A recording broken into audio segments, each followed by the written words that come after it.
Të çlirosh nga njeriu e të shtypesh nga derrat. Ferma e kafshëve e George Orwell me regji të Driada Dervishit ringjitet në teatrin kombëtar këtë fundjavë, duke vënë publikun para një alegorie, ku kafshët fitojnë lirinë për të rënë prej një shtypje tjetër, tashmë nga soji i tyre. Po pse Ferma e kafshëve tani? Sepse George Orwelli mbetet gjithmonë aktual dhe sepse besoj që shoqëria shqiptare në Fermën e kafshëve gjen shumë gjëra për fat keq që i ka kaluar, por nga ana tjetër dhe shumë gjëra që ne do të shpresojmë edhe shpresojmë shumë që të ndryshojnë.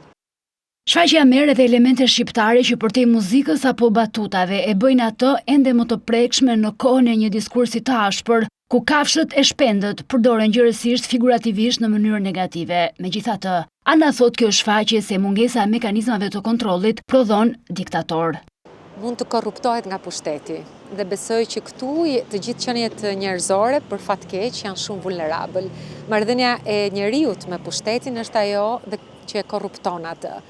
Dhe kur ti a priori nuk e askënd më që të mund të kontrolloj, sigurisht që atëherë korrupsioni do të kthehet në sistem.